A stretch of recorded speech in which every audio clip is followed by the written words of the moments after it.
It's connecting now, ladies.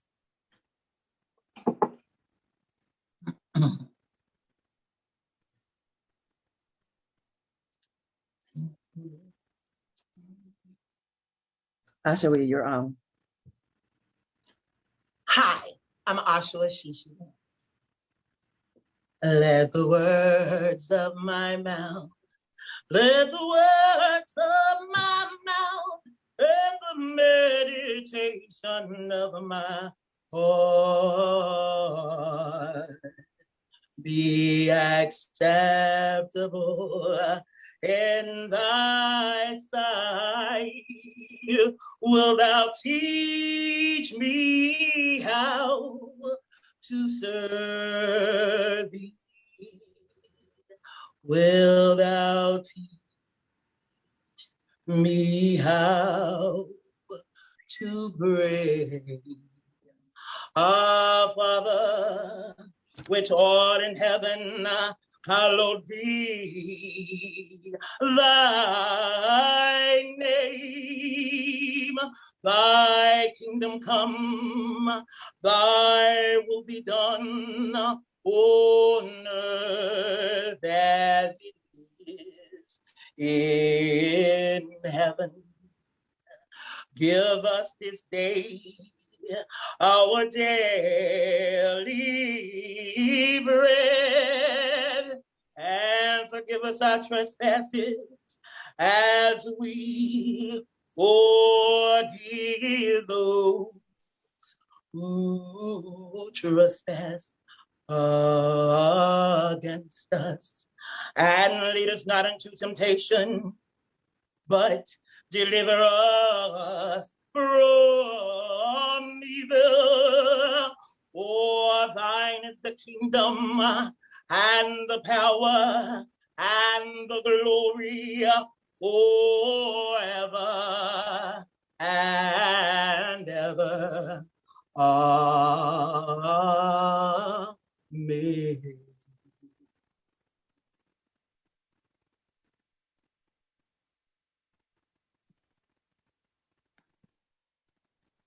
Hello, my name is Dr. Kisha Thomas, and this is my mother, Jeanette Caldwell. And at this time, we want to take some time to recognize and to acknowledge those who have been impacted or affected by COVID-19. Per the CDC, over 46 million cases have had COVID, and over 759,000 have succumbed to complications of COVID. So at this time, I would like to say, even if it hasn't hit you personally, it has touched you some way, by way of the education system with our schools being impacted, the grocery stores, families, friends, near and far. So each one of us have had a moment where COVID has had some type of impact or effect on all of us. So we're going to take an opportunity right now.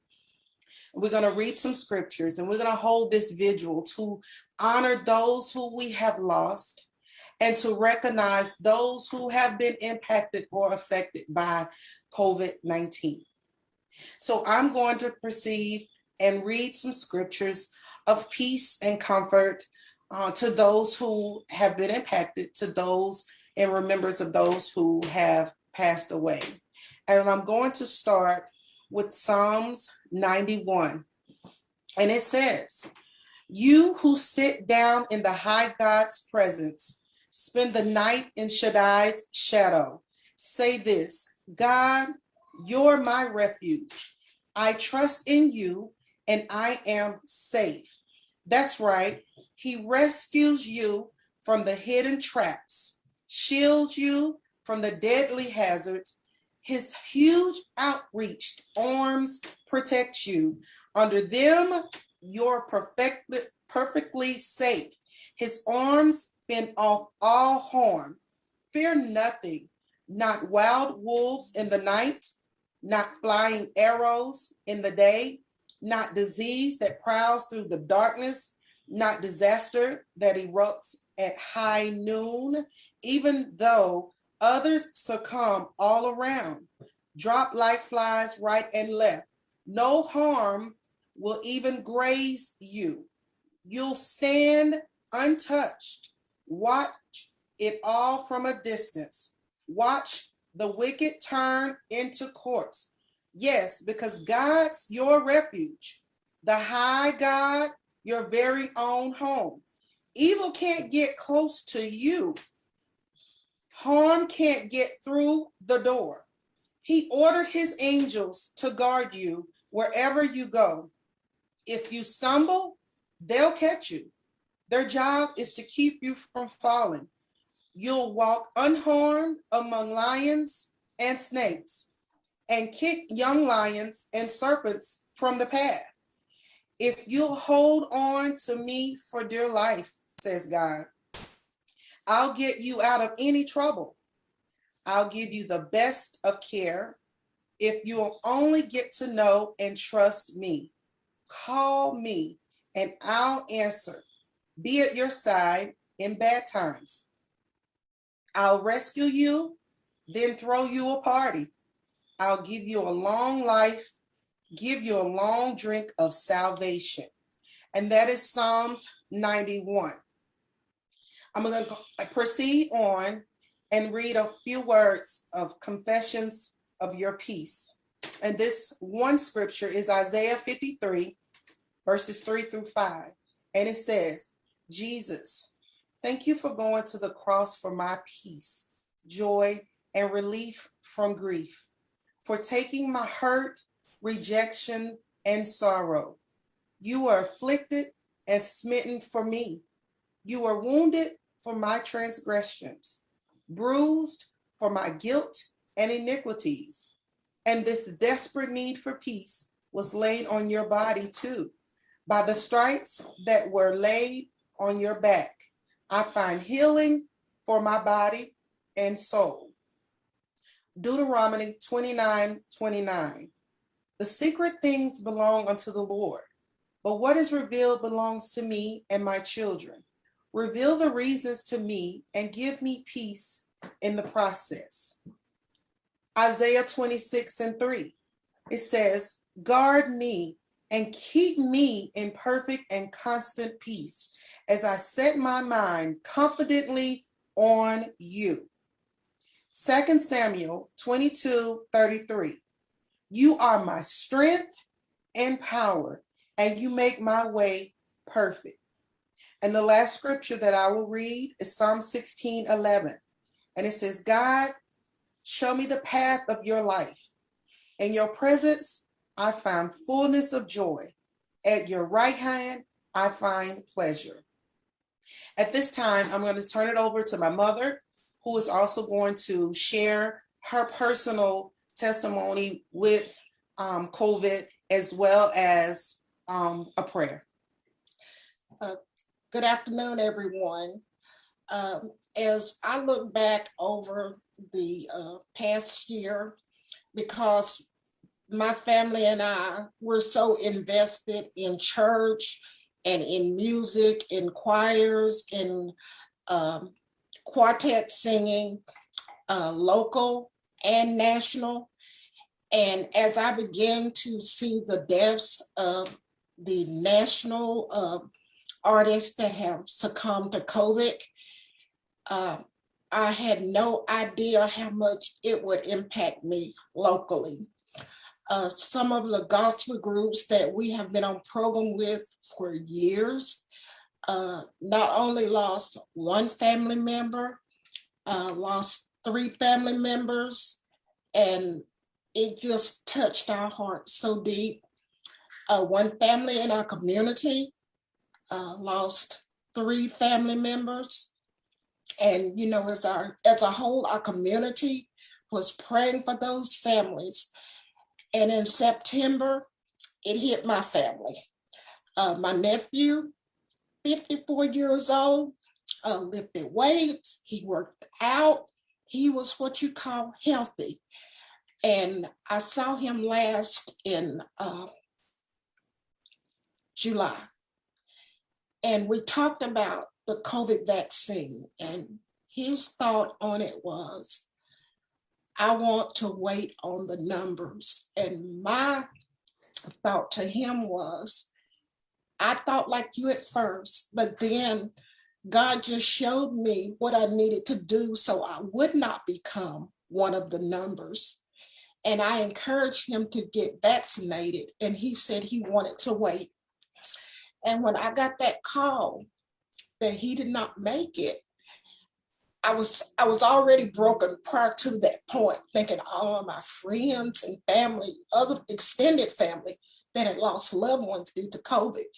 And then when it came to my house, my nephew, my sister's youngest son, it literally broke me. It broke me to my core, because not only was I begging him to get the vaccine, I was begging everybody that I came in contact with, that I loved and I cherished. I said, get the vaccine.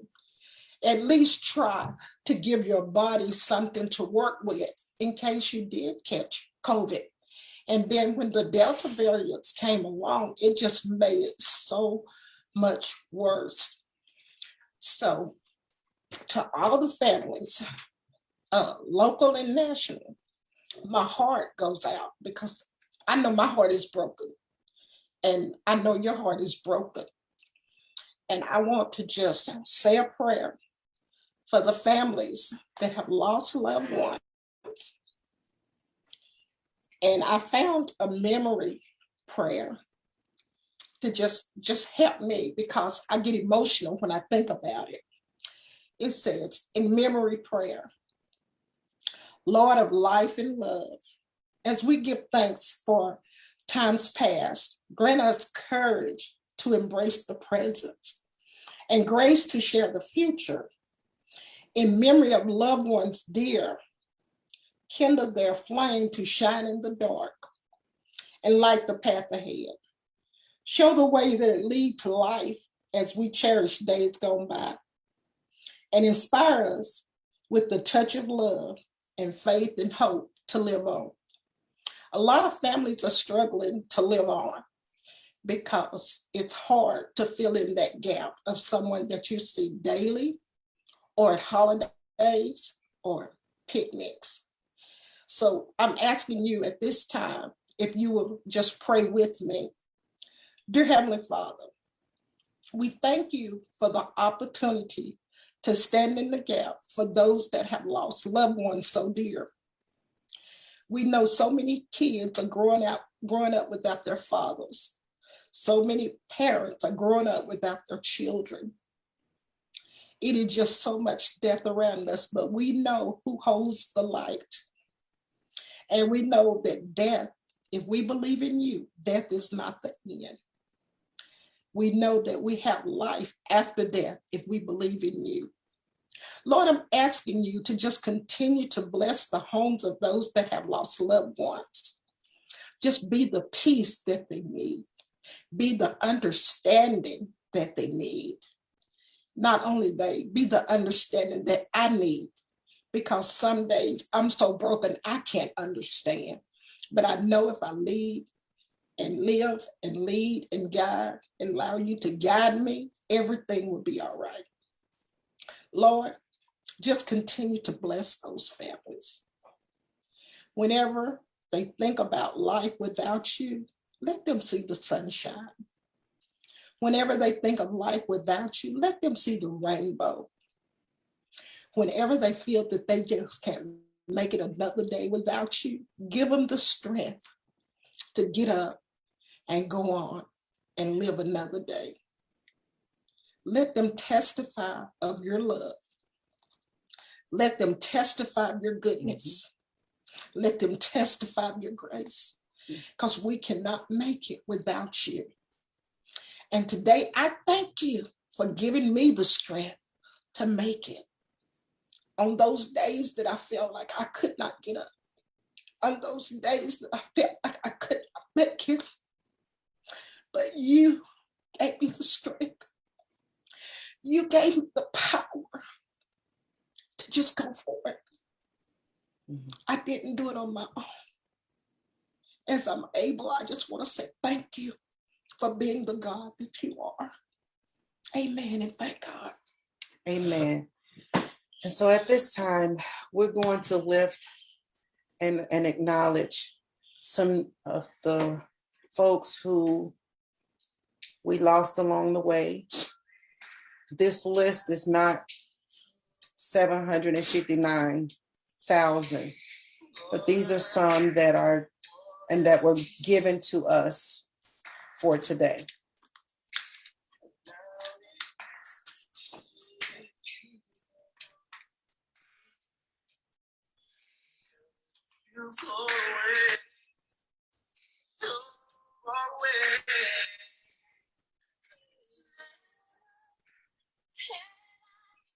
Louis Washington.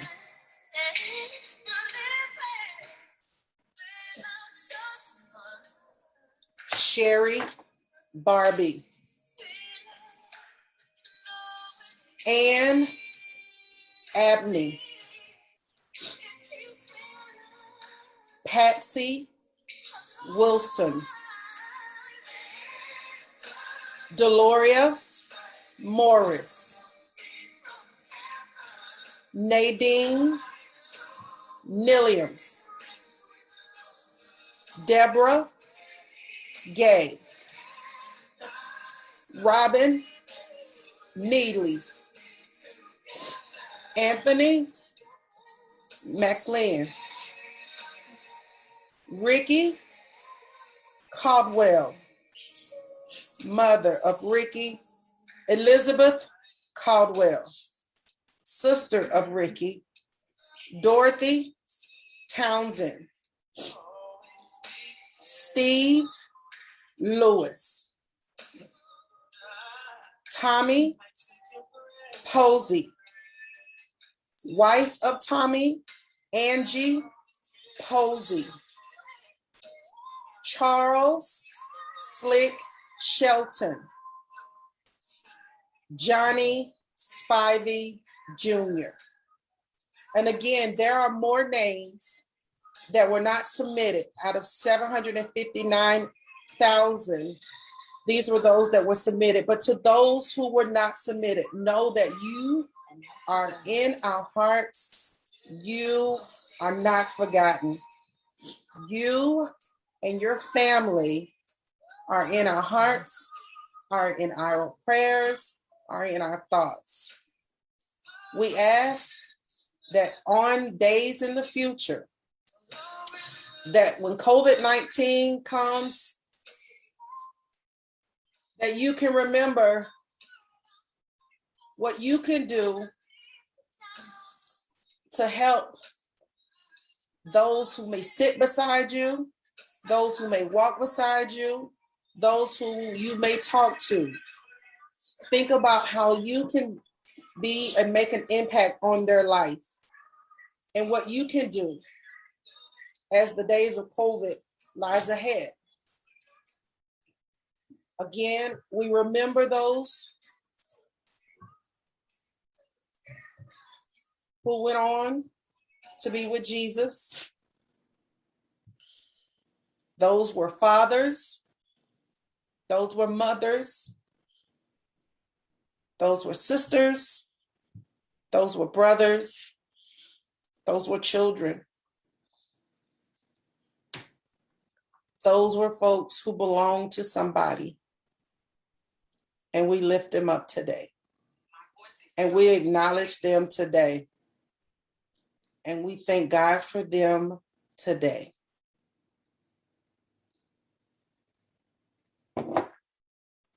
As we conclude the prayer vigil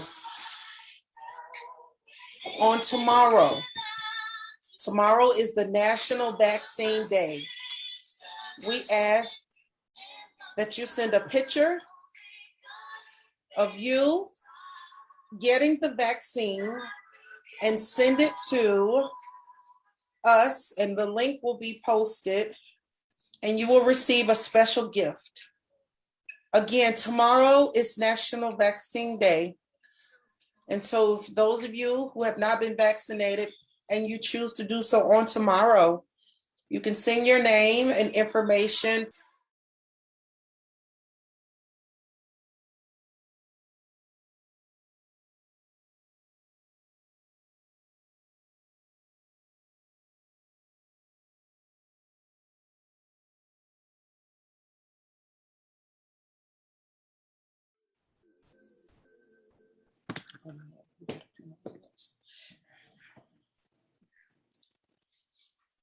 So, as we come to a close, we just want to take this opportunity to share with Linda that we appreciate her allowing us to be part of her platform. And it's just amazing. And she's going to give you her testimony, how God brought her through.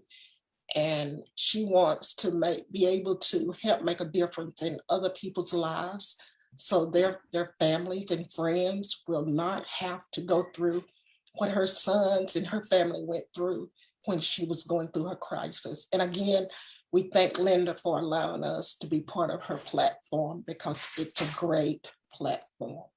Thank you again, Linda.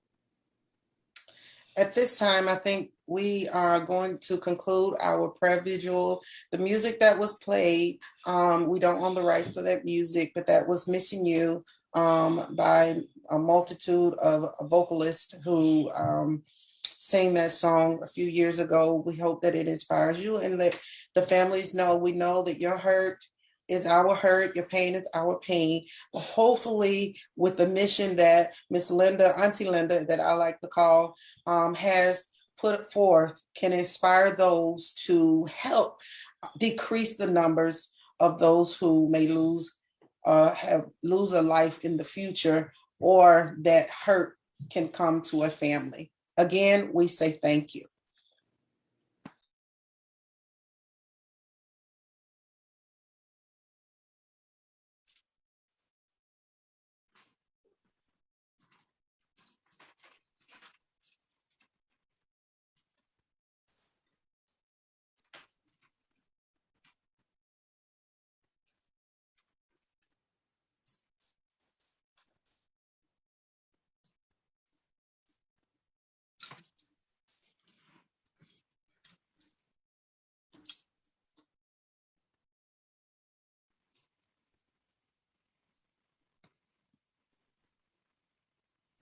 Hello. Am I connected in? Yes. Can you hear me? Yes, you are. Hello. Hi. Hi, Linda. You can just begin. Okay. Hello, everyone. Blessings to you all today. I just finished listening to the ladies that were on before I came on. And, you know, it's really a blessing to be able to connect with other women and connect with other people. This COVID thing, for those of you that don't know me, my name is Tia. I'm Tia Taylor Clark. And I'm a mother of two. I have a son that's 32 and I have a daughter that's 31, and I have 5 grandchildren. I just wanted to talk to you guys a little bit about, I know that we're talking about COVID and the effects of COVID, and it has affected all of us in some form or another. I can say that thank God that I have not had any of my personal family members to die from this disease. I have had friends and people that I know that have passed on with it, and it's really been an emotional ride for everyone in the country, all over the world, to have to witness such, the deaths that are going on and the way that the people are dying and things like that. It is such a tragedy to be a witness to such a thing that's going on right now in this world. I've coming to you to talk to you a little bit about the marathon that I've been going through in my life. The thing with COVID and what I've been going through, I've gone through a lot of sickness and disease. And from the time that I was 30 years old, I got sick in my body, just really sick. I contracted meningitis when I was 30 years old, and then I contracted it again 6 months later. For those of you that don't know what meningitis is a disease that affects the lining of your brain and your spinal cord. When I first was diagnosed, I really didn't know how serious it was. The doctor told me that I had spinal meningitis, and I really just didn't know how serious it was. It wasn't until I went home and I was sick. I was in the hospital for a little while. I went home. I was sick for a while. Then I started feeling a little bit better, and I went back to work. After being back to work for about 2 weeks, my symptoms was a severe migraine. I was having this severe migraine. After having this migraine again for about 2 weeks after, 6 months down the road, I went back to the hospital. I had to have another spinal tap, and I was diagnosed with meningitis again. So this was my second round of meningitis within 6 months. The doctors were really kind of stumped because they hadn't had anybody that had contracted it twice like that before. So the second time that I had contracted the meningitis, it just kind of just shut my immune system down. I couldn't do anything. I had a lot of fatigue, a lot of depression. At the time I was married and my children were small. I couldn't take care of my children. I couldn't take care of myself. I was really not a wife. My husband, the guy that was my husband then, he had to take care of me, and he had to take care of the children. And the thing with this, when the meningitis shut my immune system down like that, I couldn't be around anybody that was sick. If anybody had anything, I would catch it. If I would go somewhere, I would get sick. No matter wherever I went, I would get sick. I would pass out. I was in and out of the hospital for years. Now, the reason why I call the sickness and the disease that I've gone through a marathon is because it started when I was 30 years old. The sickness, the illness from the meningitis, it lasted probably about 15 years. The side effects from it lasted about 15 years. So I was sick and up and down for 15 years, in and out of the hospital and things like that. And, before I got the meningitis, I was very active. I was working. My background is retail management. And during that time, I was, managing and assistant managing clothing stores, shoe stores, and jewelry stores. And so all of that was kind of taken away from me. At the time that I contracted the meningitis, I was working at the bank. And, the money is dirty. There were times when I probably, touched the money and then probably licked my fingers or something like that.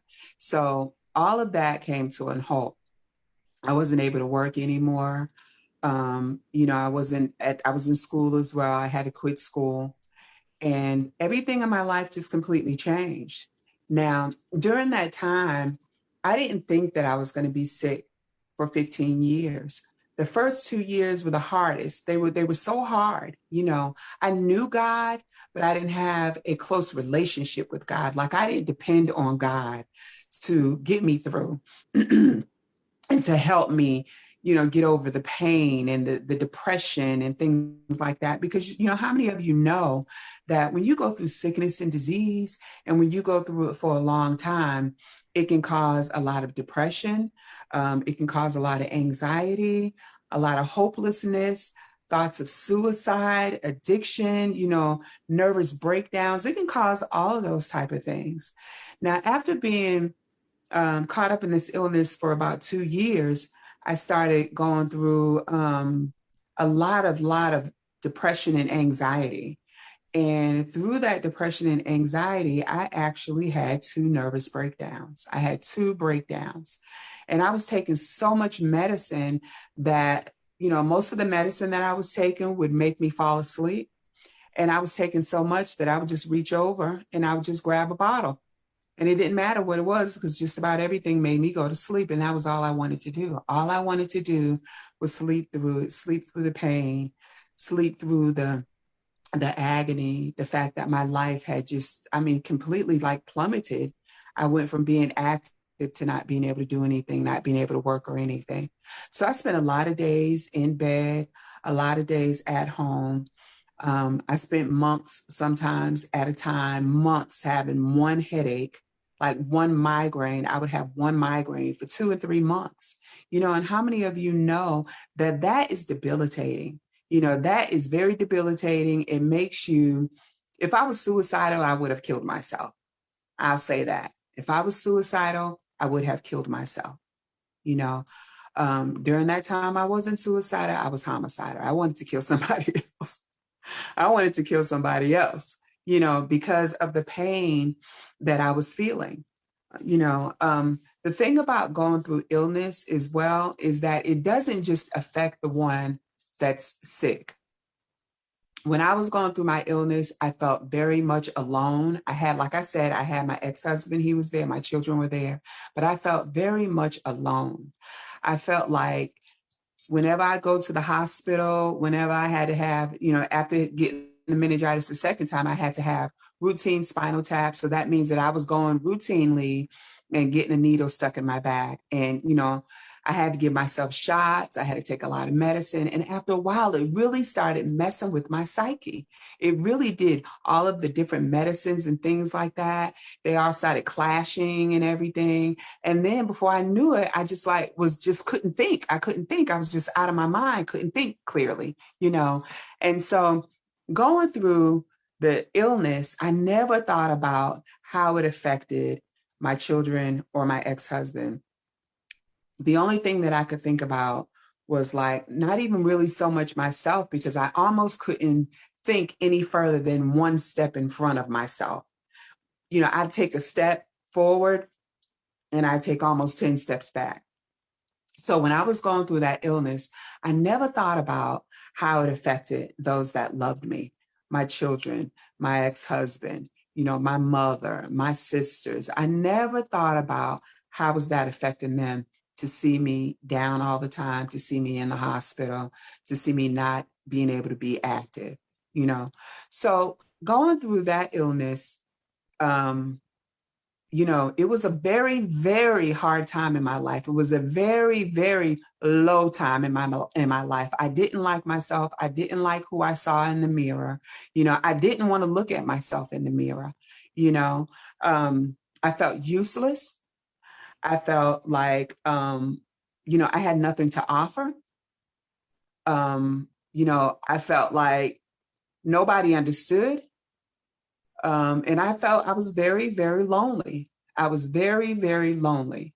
So now I want to fast forward to, but let me go back to tell you about when I went through that period.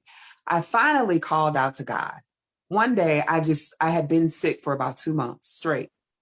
And I just called out to God and I was like, God, I just need your help. I just need your help. I will do whatever it is that you want me to do. I will do it. Just help me. Send me some help from somewhere, just anywhere. Send me some help. And probably about an hour later, I got a phone call. And a friend of mine called me and she said, how you doing? I said, I'm still not feeling good. She said, you're still not feeling good from, when I talked to you a couple of weeks ago. I said, I'm still not feeling good. And during that time, I didn't believe in the laying of the hands. I always felt like whenever I would watch it on TVN or something like that, that it was fake, that they were paying somebody to, pretend like as if when they laid hands on them, that they miraculously came up, and they were healed. But how many of you know that in the word, God says that we may lay hands on the sick and that they shall recover? A lot of us are not using that gift. We are not using the gift that God has given us to lay hands on the sick and that they shall recover. So when she called me, she said, I know of this pastor, the Lord is using him. And she asked me, do you believe in the laying of the hands? I said, right now, I believe in anything. Right now, I'm desperate. I am desperate. So she said, oh, she told me about this church. She told me about this pastor. I went over to this church. I was just as raw. I didn't know anything about it, but I was open. I was, I had cried out to God, and I was like, just wherever you lead me, I'll go. I went to this church. I went before this pastor, and, as the Spirit came down on me in a way that I had never, ever, ever experienced before. When he laid hands on me, it was like this heat. The heat just went from the top of my head. I could feel it just going down my body, just going down across my shoulders and down my arms and down my waist and down my legs and my knees and down to the bottom of my feet. And when it went down to the bottom of my feet, I just hit the ground. And, in my subconscious, I was thinking, okay, this is what I've been seeing on TV. This is what I had always been really questioning and really not believing that this was true. And I laid there, and when I laid there, I could just feel the Spirit just going all over me, the Spirit just going all over me, just going through my body and just healing my body. I could feel the healing taking place in my body, and it was something that I've never, ever felt ever before. And as I laid there in my subconscious, I was thinking, is it time for me to get up? Has anybody else gotten up? How long do I lay here? How does this thing work? And my subconscious, I'm thinking this, but my body would not come up off of that floor. The Holy Spirit was just working through my body and just healing my body and just going through and just cleansing me and getting all of that mess up out of me that the enemy was trying to kill me with. So I left that place, and I'm telling you, I felt so empowered. That day, I received my healing. Now, let me tell you this. After that, I still had the migraine headaches. I still was in and out of the hospital. I still wasn't feeling good, okay? Because remember, this was 2 years into my illness. But when I tell you I stood on that healing, I said, that day I received my healing. I don't care what anybody says to me.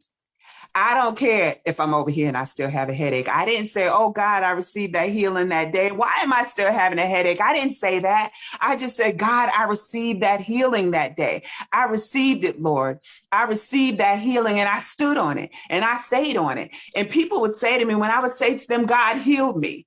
And when they would see me, and I, mostly my family members, because people that were really like outside of my circle really didn't know that I was suffering and really didn't know what I was going through. So the people that were in my inner circle, when I would say to them that God healed me that day, and they're like, well, why are you in a hospital? Or why are you over here? You're not feeling good. If he healed you, why aren't you up moving around and doing the things that you used to do? Listen, I'm not listening to the words that they say. I remember that day receiving that healing, and I stood firm on the fact that God healed me that day. Now, it took a while for me to get that complete healing, but through that, it built my faith. It built my faith in God. It built my faith in the things of God. It built my faith, and it allowed me to know that God is a healer. Now, recently, some of you may know that 2 years ago, I was diagnosed with stage 3 bladder cancer. I was diagnosed with a cancer that was very rare, that less than 1% of people even contract this cancer. When I was diagnosed with the cancer, in my mind, I kind of felt like as if I had cancer because I was urinating blood. I had been urinating blood for probably a couple of months. And in the back of my mind, I felt like it was cancer. But to hear the doctor say and to confirm, yes, that is cancer, it was a little startling. It was a little startling. But since I felt so strongly that it was cancer, I immediately got into my healing scriptures. I immediately got in the word. I immediately started praying, listening to different messages on healing. I went to a school of healing, and I just constantly just fed my spirit with scriptures of healing, with the word of God, with the Lord promising me and telling me that he was going to heal me. And through that, the Lord spoke to me, and he told me that I will not die. You will not die. He let me know that I will not die. And that through this journey that I was getting ready to go through with cancer, that he would turn non-believers into believers through my testimony.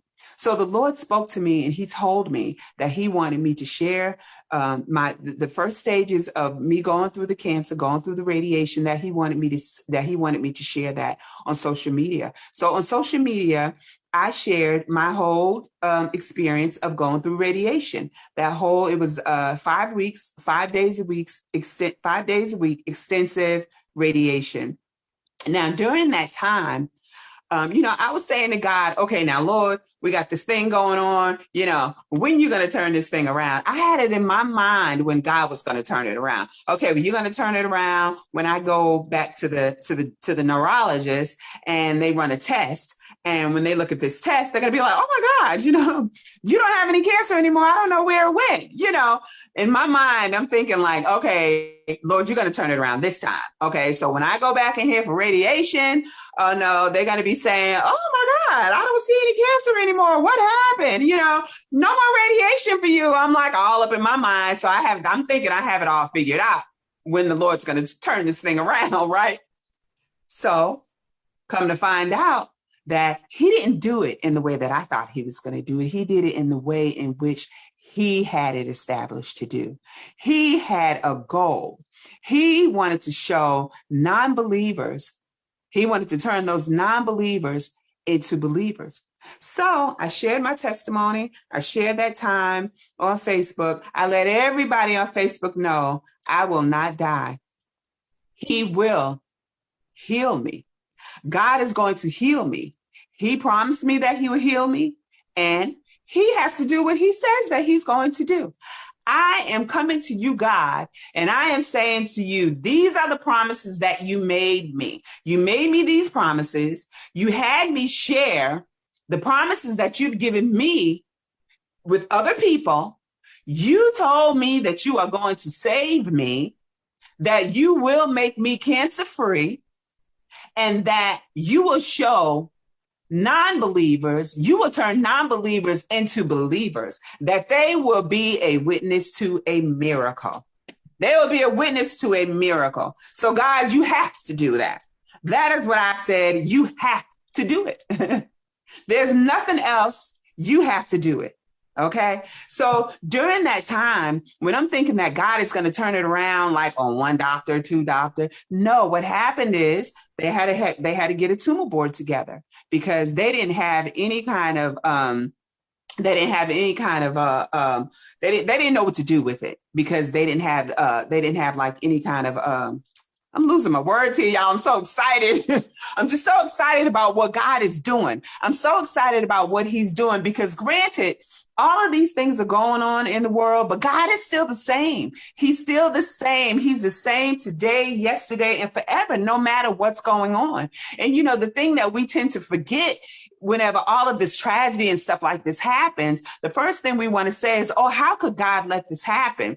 The thing that we have to realize is that God is not the only factor here. He is not the only factor. There is an enemy that is walking around that is wreaking havoc on people, on families, on loved ones. There is an enemy that is very real and that wants to come in and kill, steal, and destroy.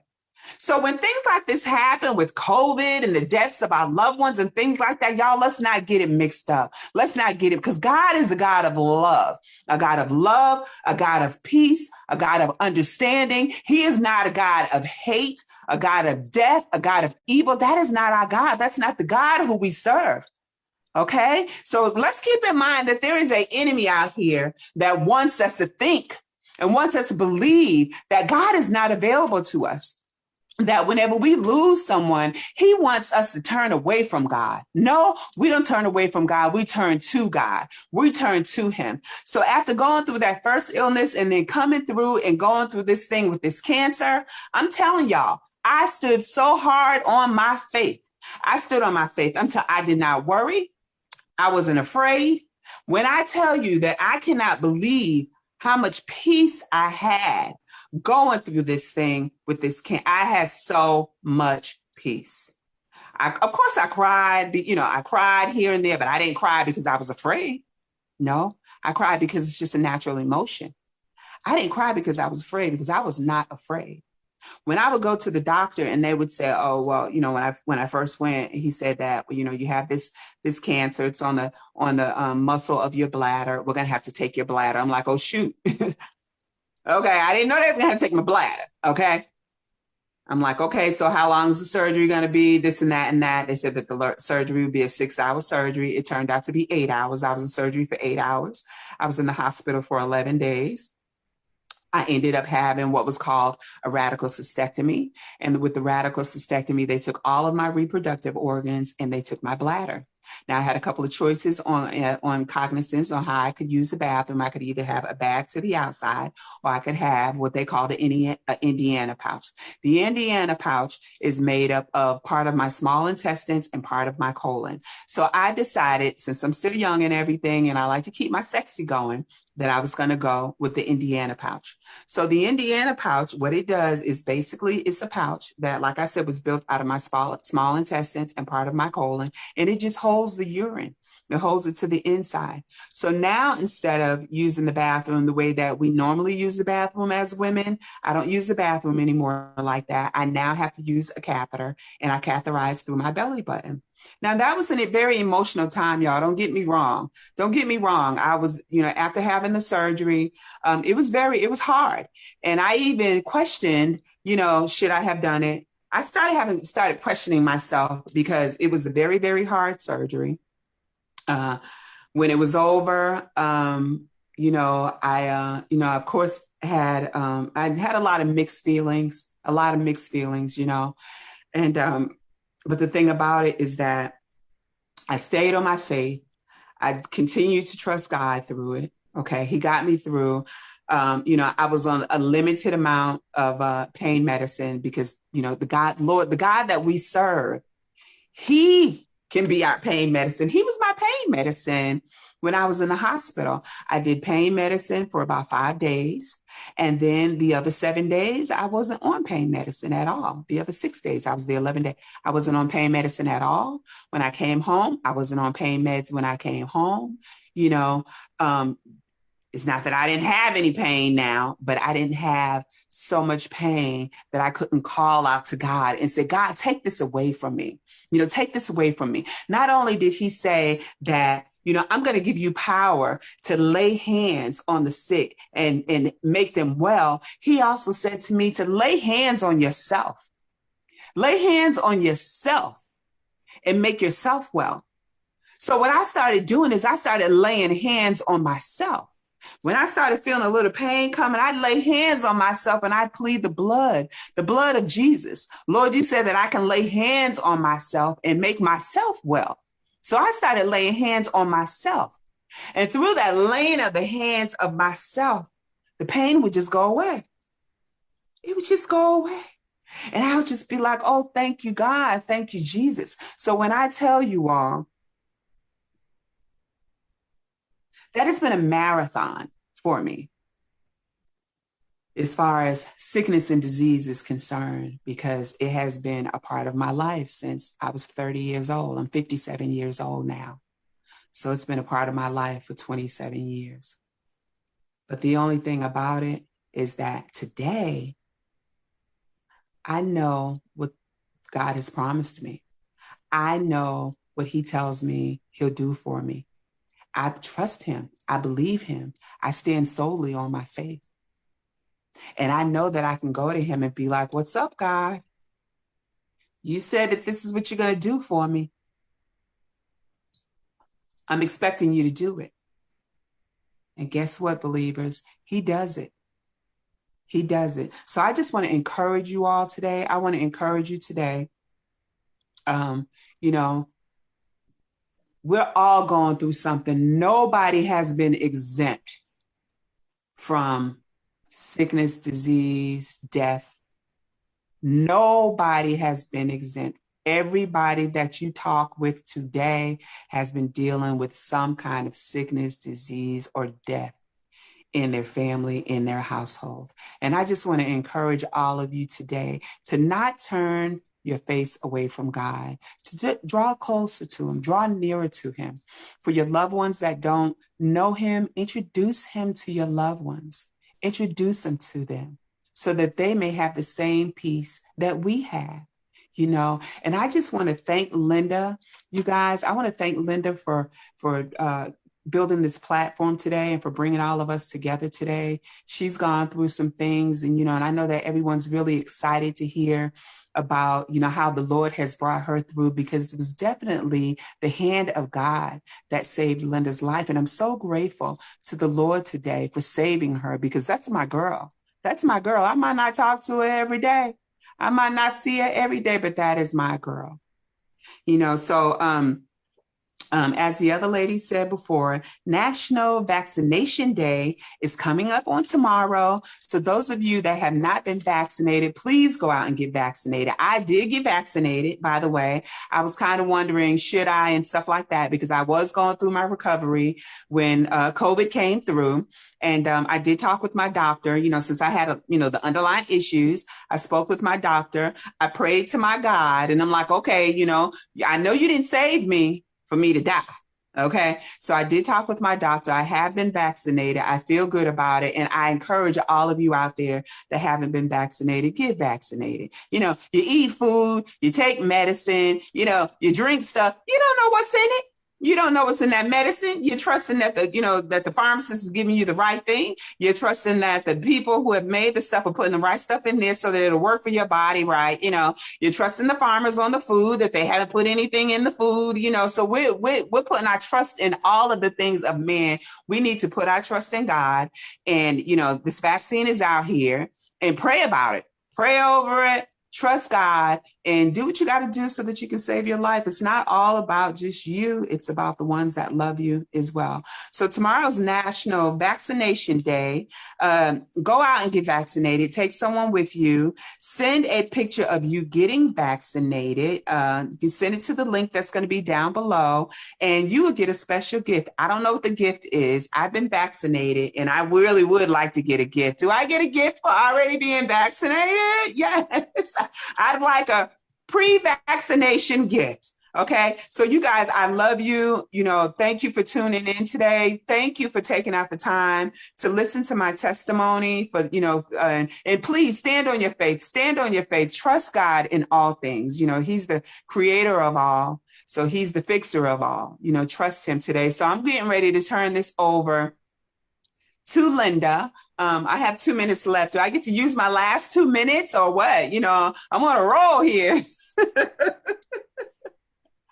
I just want to pray. I just want to send out a blessing to all of you, a blessing of prosperity in every single area of your life, be it money, love, health, whatever it is, every area of your life.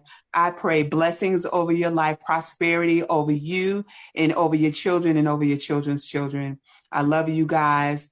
Shalom. Peace to you all. Peace. I love you. Goodbye.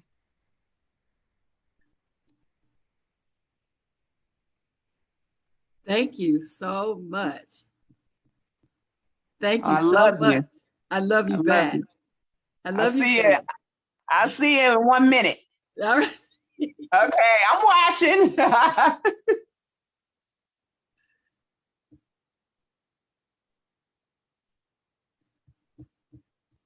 And so now I hope that you have learned some things from our guest. And now it's my time, right? So first of all, thank Jeanette Caldwell and her daughter, Dr. Kisha Thomas. And thank Tia, my girl, my stylist, who gets me together when I'm doing these big, high value events. But I wanted to come to you, this program, this whole platform here that I'm dedicating to COVID is because I had an issue. So I'm going to try to put up my timeline so I can show you what happened, because I know that, and I'm hoping it's doing it. I don't know. You know, things go well until they don't, but I'm hoping that it does work for me. And I'm going to start it at the beginning. There it is. Okay, so I want to talk to you about my experience. Like, a lot of you missed me, and I thank God for you, because when I got out of the hospital, I had 275 voicemails. I had 7,400 emails. And the majority of the voicemails were like, Linda, how are you? What are you doing? Haven't heard from you. You're on my heart. I am glad that I'm connected to a lot of you by our spirits, that I'm a spiritual being. I'm led by spirit, and people will ask me, why you do what you do? I'm spirit led. So when I can connect with people at a spiritual level, they miss me. And so I want to talk to you for a few minutes about what happened. I want to tell you all the good, the bad, the ugly, the everything about what happened. And some of you have seen some of the videos that I have done. I did 3. Greg Funderburg, God bless you, sir, for giving me your platform to tell people about this event. And then, wow, the Women of Wisdom, thank you for allowing me to come into your audience and talk to them about it, because they're the targeted audience for COVID. I spent too many days. I spent 27 days in the hospital due to COVID. And I want to back up and talk about the beginning. So my boyfriend and I, we were feeling ill. We decided we would buckle down. We knew we had something. We thought it was an allergies, right? We thought it was an allergy reaction, because the season was changed. This was September, and that's when the season, the hay fever was up. You know, I have an inhaler. I have asthma. I have an inhaler. And I thought, well, the season's changing and I'm not feeling well. And he started not feeling well too. And so we said, well, we went and bought groceries, and we were just going to buckle down and say, well, you know what? We're going to get through this together. Well, I got sicker. And so at that point, when I got sicker, I told him, I said, well, I think I need to go get a COVID test. So on the 21st of September, he took me to New City Fellowship over on 3rd Street. And they had a drive-through where you drive through and get the test. And he decided not to get the test, but I wanted to know, to make sure that I didn't have COVID, because I started feeling strange. Excuse me. I don't remember a lot about that time because my memory was erased, but I'll talk about that in a minute. And the thing about it, you'll hear this rattle in my voice. That's COVID. That's what COVID does. And I'll talk about that too. But so I went and took the test, and I was getting progressively ill, sicker. And so 2 days later, I got the results, and it was in the form of an email, and it said COVID test. It had a red square and said positive. So I screenshot the email and I sent it to my boys. And my oldest one said, he told me, Ma, you need to get to the hospital. Well, I don't remember that, but I do very vividly remember calling my doctor. And she said, Linda, get to the hospital. I'm going to register you, but go to the hospital now. And I paid attention to her. I was by myself. I got in my car, and if you could see how I was dressed, you would know that I was sick. I put on some shorts and a t-shirt and my house shoes. And I got in my car and I drove the 8 blocks to the emergency room. When I got there, I remember parking my car, and I remember going in my purse to get my ID. I later learned that I had got my passport, and that's what I used for my ID when I got there. So I remember them saying, hey, we've been waiting for you. And the guy told me, come and go with me. He said, yeah, we've been waiting for you. Come and go back here with me. And I remember looking at him and following him. That's the last thing I remember of that day. Evidently, within minutes of getting to the hospital, I crashed. I died. I passed out. I was gone. And they have what's called a crash team. The crash team revived me. I do remember looking up and seeing the doctor, and the doctor that was my admitting doctor is the same doctor who saved Ed, my brother. Yeah, I remember my brother I used to take care of before he passed in 2019. Well, Ed had an infection. His teeth had an infection that was eating up his spine. And this doctor was the only one that saw the x-rays and immediately understood what was happening in Ed's body. And he saved Ed's life. Ed would go on to live 4 more years after that event.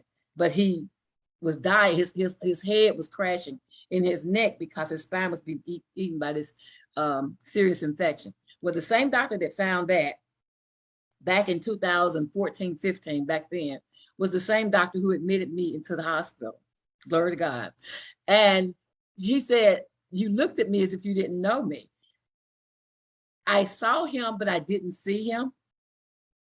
And after that, I was in a coma for 17 days. Like after they revived me, they put me on the ventilator. They put a feeding tube in my nose. And for 17 days, I was totally unconscious. They said I didn't look well. And so when I came to, I had mucus everywhere, like coming out my eyes, my nose, my ears.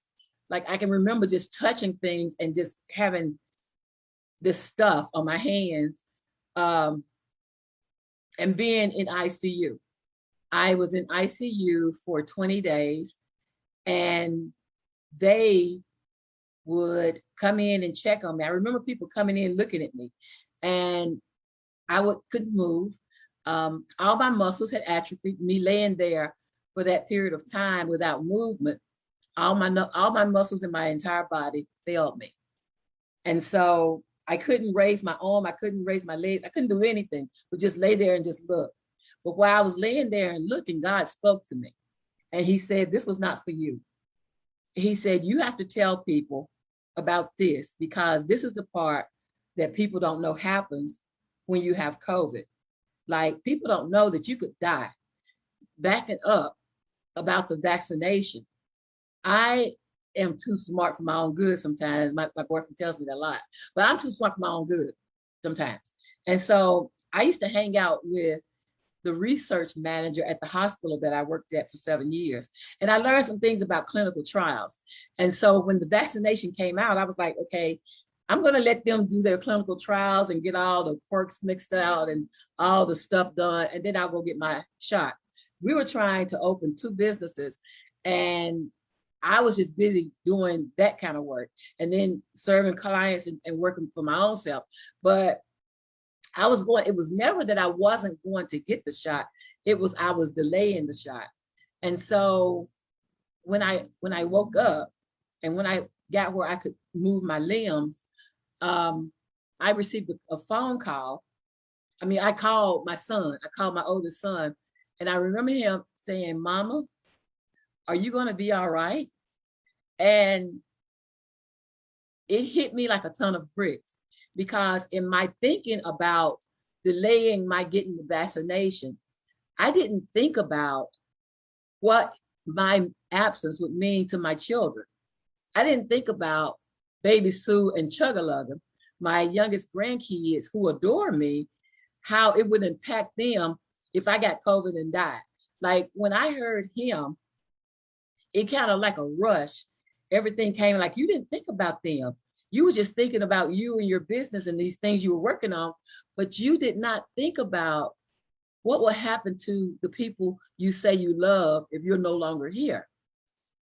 And I think a lot of people who are delaying to get the vaccination are not thinking about their loved ones or the people they say they love. Because now, you know, I only want to be around vaccinated people. My doctor said, because I have these illnesses, I do have high blood pressure, I have diabetes, and I have asthma. So I have those 3 things, 3 of the 4 things they say that COVID attacks, and especially the Delta variant.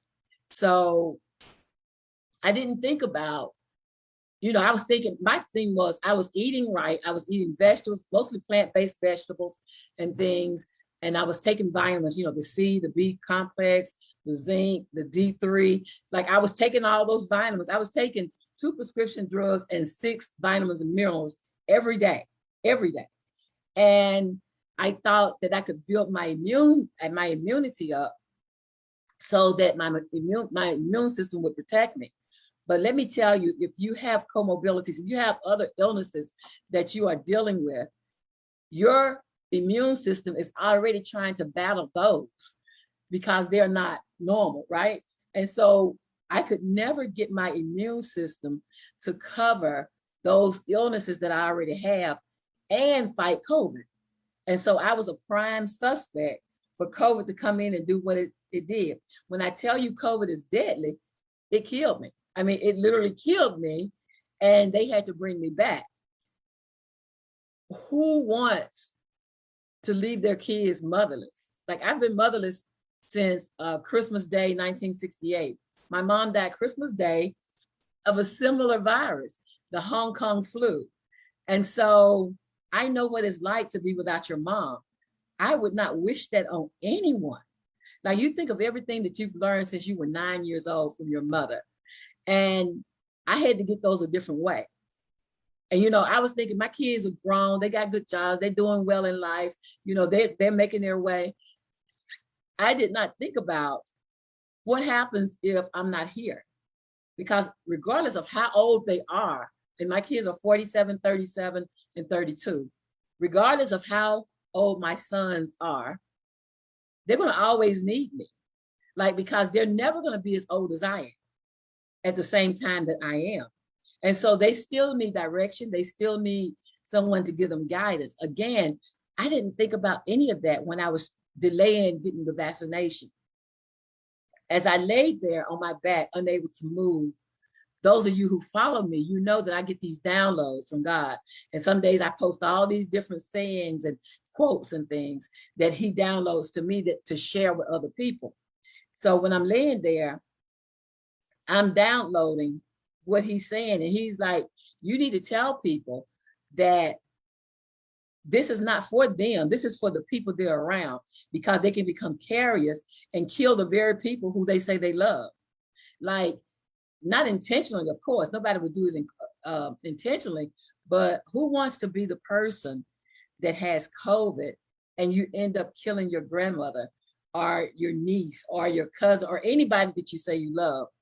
And so when I was telling my doctors, you know, I was saying, you know, I'm going to do this program because I want people to know about this side of COVID. Like, this is awful. Like, not being able to move, not being able to feed yourself, to clean yourself, to do anything but just look. And people have to come in and wait on you and clean your bed and clean you. And this can't be my life. Like, I knew I went through that not for myself, but so that I could tell other people what it was like. I was reminded of my mother. So I have a master's degree and I have like 3 business degrees, period. And then I do all these different certificates and things that I have.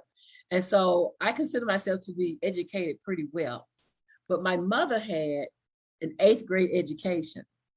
And when they told us we had to go get the MMRs to go to school, she put all of us in a line and she gave us, I remember getting the sugar cube and I remember getting the shot, and I still have the scar from the shot. Even now, that was when I was like 4. My mother trusted the medicine in thinking, if I get my kids this medicine that they need to stay healthy, God's going to do what he does for them. Her faith was not in man. Her faith was in the fact that she did her part in getting all 6 of her kids vaccinated, that God would do what he has always done, take care of them. And so all of us, all 6 of her kids, have these scars on our shoulders from where she put us in line. Sometimes we can know too much information, right? And that was my case in the clinical trials thing. So I'm in the ICU, I'm waking up, various people are coming in and they're saying, hey, I just want to come by and tell you, I was on the crash team and we really thought we lost you.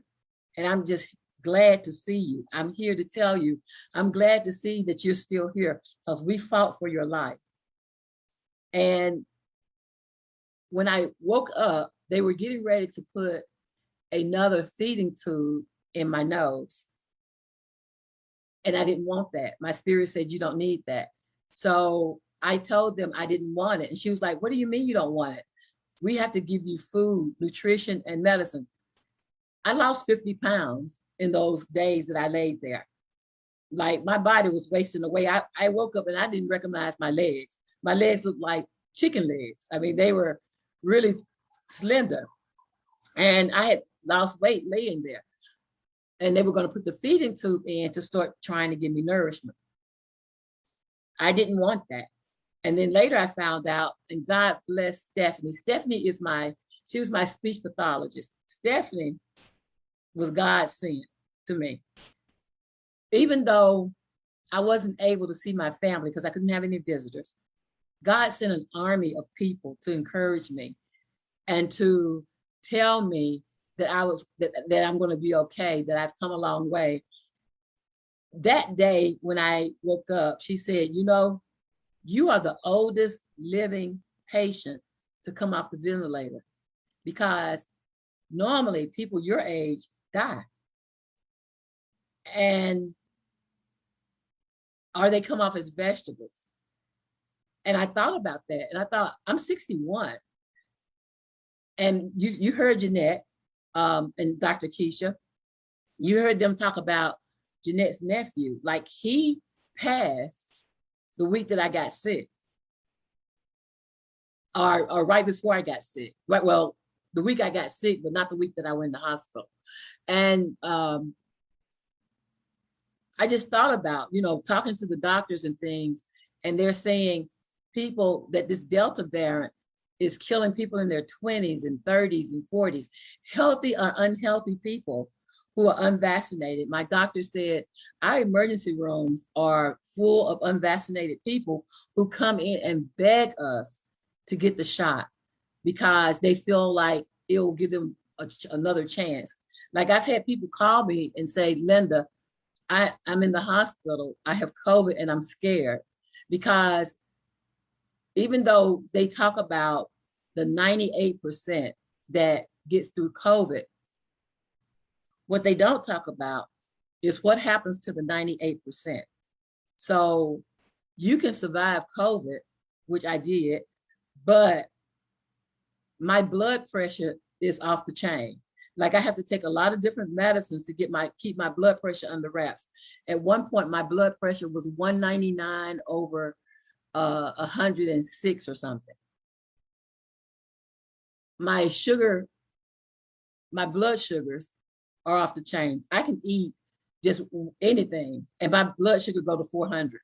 Like, COVID has a lasting effect on your body even after you get the disease out of you. So when I was there, I used to have antibiotics and steroids 3 times a day, very strong, through IV. I had 5 ports in my neck where they would put medicine in and get blood out in order to do lab work. And then one of the ports stopped working. And so they would go to another port. They would try to find, like, my veins collapsed. What they don't talk about is, you know, all my muscles gone. You know, I'm having to build muscles because I don't have any. And that's why I couldn't raise my arm and do different things. So I'm in physical therapy doing that. But I also had bacterial pneumonia. And that's what the antibiotics and the steroids were for. I also had left side weakness. This side of my body refused to move. And so they think that I've had strokes, many strokes that froze this side of the body. All of that was due to COVID. Like, I didn't check in. I didn't have any weakness on this side of my body before that. Again, going back to Stephanie. Oh, also, when I first woke up, I couldn't swallow. So there were days where I couldn't have water. I couldn't have regular water because I had what was called silent aspiration. What that means is the way your lungs are supposed to work. When you drink something, it's supposed to take it to your stomach and not to your lungs. Because if it gets in your lungs, it could literally drown you. And so I had silent aspiration in that my lungs didn't know when I drank things to take it to my stomach, it was just filling up in my lungs and I could have drowned. And so they did what's called honey consistency where they thickened everything that I had so that I would have to work with it in order to swallow it. So I couldn't swallow it all for days. Everything I had to be, I had pureed food. When I finally got a chance to eat, I had ice chips, which tastes like ice cream to me by the time, if you haven't eaten 20 days, because I had nothing those first 20 days. And I used to beg for ice chips. But the staff, the nurses, the patient care tech, I had a patient care tech who helped me get back on the road to recovery by simply helping me to set up. And he would come and he said, we're going to do a dance, because my legs were not working at all. And so he would say, you hold on to me and I'm going to walk you over here to this chair. And he would put a chair by the bed and he would literally have my body walking with him to go sit in the chair. He would get me up in the morning, because when you set up, your lungs open up. My lungs were closed off. And for a long time, I couldn't breathe. Like I couldn't take deep breaths. I meant to bring I have this machine that I blow into. Oh no, that I pull from, and it opens my lungs. So trying to get my lungs back where they were functioning. My lungs took the hardest hit. And so one of the girls who had COVID prior to me emailed me in my inbox and said she just had a lung transplant. Like she's 11 months post-COVID and she had to have a lung transplant in Vanderbilt. There are so many things that can go wrong after COVID. That's the part that you don't get to hear about. You don't get to hear about it. I've had people say that it's caused them to have mental problems. You know, you have what's called brain fog, right? So COVID brain fog is like you can't get your thoughts together. Like your thoughts are everywhere. I couldn't remember words. I couldn't articulate what I was thinking. I would have to slow down and think about what I wanted to say before I could say it, because the words weren't there. Like there were no, when I said my memory had been erased, COVID erased my memory. And so even though I have all these degrees or whatever and consider myself, you know, I'm well read, I couldn't remember very basic words. I couldn't, and definitely couldn't remember the $50 words, right? And so COVID really did me a number. I mean, it really, really did me a number. And after you hear this, I have my friend Amanda Jelks coming on from Jelks Law, because there were conversations that I hadn't had with my boys, like what to do if I'm incapacitated. I had my youngest son as my next of kin because he doesn't have kids or spouse or anything. And so I put him as my next of kin, and they were talking to him every day. And I didn't believe him at first. I asked him, okay, the doctor came in, Dr. Thomas, I love you. He came in and said, I talked to your son and I've been talking to him every day when I woke up. And I was like, okay, what's my son's name? And he said, you know, Darren, which was close enough. And I knew that he was talking to my boys, because I kept wondering, does anybody know I'm here? Like, does my family know I'm here? Do they know what I've been through? Like, are they aware that I'm this sick? This is the hardest thing, learning. I mean, just imagine standing up being the most difficult thing in the world. Like you can't stand up. Imagine, you know, not being able to do very basic things. And so understanding that because of what I went through, I don't want you to have to go through it. I do want you to think about getting the shot. And so tomorrow is the national vaccination day. And so tomorrow I am going to give gifts to those of you who go get vaccinated and send your picture or your video to lsmbbusiness@gmail.com. And so I'm giving away, these are masks. That's and you can't see it from my screens, I mean, my virtual background, but these are masks that are LSMV, business plug masks that have filters in them. And then also, I have these beautiful plaques. So these coasters actually go with these candles, and it's a candle set. I want to send as many of those as I can out to you so that you can have some kind of keepsake for getting vaccinated. Remember, talk to your doctor first. At all means, talk to your medical professionals and get their advice first. If they give you the approval, then go and get your vaccination, and then send me a picture or a video to lsmbbusiness@gmail.com, and I'll put that email address below. But these are non-medical masks that have a filter inside of them to keep you safe. And when you think about it, I am getting the shot because I want to be around, because my doctor said it's not a point of whether can I get like severely sick. That part has been answered. The part that we're working on now is how to keep me safe. And so I have to be around vaccinated people. That doesn't mean that I won't get COVID again. What that means is if I should get COVID again, it won't be as severe as it has been in taking my life. And right now, my body cannot afford to have another bout like I had. It would definitely kill me. And so think about the people you love. Think about the people who are important to you. Like, think about the people you know who have comorbidities. They're your friends, your relatives, the people you hang out with, the people you work with. Think about those people. I don't want to pass COVID on to somebody, and I definitely don't want somebody to pass it on to me. And so tomorrow's event is just for that. It's for the people who want to protect not just them, because I was thinking about myself. I wasn't thinking about my kids. I was thinking about my grandkids. Think about what missing you would mean to your family.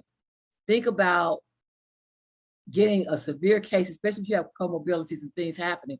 Think about what that means to you in the long term, because it's not a short road. Those 98% you hear that survive, they come away with something.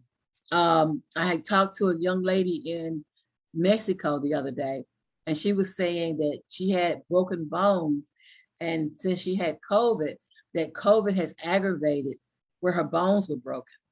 I talked to another person who said, the brain fog, like she feels like she's having a nervous breakdown because she can't get her thoughts together. And she's several months outside of COVID, and she still can't get her thoughts together. I am blessed. I am blessed to be able to come on and tell you about my experience. None of us are alike. And so when you're talking about building up your immune system, I could never get my immune system built up enough to combat my illnesses and combat COVID. And because of that, I died. I don't want that for you. I did this because I was inspired to. And so now I see Amanda has signed on. Now I want to bring on Attorney Amanda Jelks, who's going to talk to us about conversations that we should be having with our families. Hey, Amanda. Hey, Linda. How are you, dear? I'm doing all right. Thank you yes. so much for having me. Thank you, because I realized, when I was incapacitated, I hadn't had conversations with my kids about what to do next. And so I want to make sure that I'm using my platform to educate people on what it really looks like when you go through COVID. Like, you could be out. I was out 17 days. And I woke up with people making decisions for me that I couldn't make for myself. And there were no directives to tell my kids what to do next with anything. Had I died, I have assets. And so that would have been quite a process for them. So I wanted you to come on from a legal perspective to talk about directives and the conversations we should be having with our family. Absolutely. So, Linda, unfortunately, it's not just you that hasn't had those conversations. So many people shy away from those conversations because we always think that there's more time. We always think that it's not going to be necessary, not anytime soon. There's a whole lot of us out here hoping that we don't ever die. Jesus is going to come back first, and he might. I don't know. But yeah, you're right. Just in case, we need to be prepared. And it's really in our best interest, and it's in the best interest of absolutely everyone that we care about. So there's two things that if nobody remembers anything else that I say, I really want them to take away from this. The first thing is what actually happens and what you think happens when you're incapacitated are two very different things. And the second one is very closely related, and that is you don't have the automatic rights that you think you have. So a lot of times people assume, especially with our children, we assume we've made decisions for them for the first almost 2 decades of their life. We are their mom, we are their dad, maybe we're their, legal guardian or what have you, and we assume that we get to always make those decisions. And that's just not true. Absolutely everyone over the age of 18 needs at least 3 documents. That would be a healthcare power of attorney, a financial power of attorney, and an advanced care directive. So those are 3 documents that everyone 18 and up needs. No exceptions, doesn't matter if you have a penny to your name. Those are 3 documents that absolutely everyone needs. You do not have automatic rights to make decisions for your adult children. You do not have automatic rights to make decisions for your spouse, and they do not have automatic rights to make those decisions for you. So the financial power of attorney gives someone that you appoint the legal authority to make decisions for you in the event that you have been declared unable to make those decisions for yourself. So this person is someone that will manage your assets. If you are in a coma or you are incapacitated, you are hospitalized, you have a mortgage that still needs to be paid. Maybe you don't. You still have property taxes that need to be paid. You have utilities that you want to keep on. You have all these financial obligations that ordinarily you would write a check for every month while you're home and able to do so. But in the event that you're not able to do so, someone else needs to have the power to continue meeting your financial obligations with your assets while you are incapacitated. Likewise, if you're incapacitated, you're in a facility, you're in a hospital, you're in a nursing facility, those people, you have to pay for that. It's not free. Somebody needs the legal authority to write checks to pay your healthcare providers. If you end up needing long-term care and you need to apply for Medicaid health insurance to cover it, and most everyone does, someone needs the legal authority to fill out that paperwork. That's what your financial power of attorney would do. So they use your assets to satisfy your financial obligations. They are not personally responsible for any of your financial obligations. They're using your money to pay your bills. If something really awful, really catastrophic happened and they needed to sell your house because you were going to need an extensive form of care, then that is something that they would have the ability to do.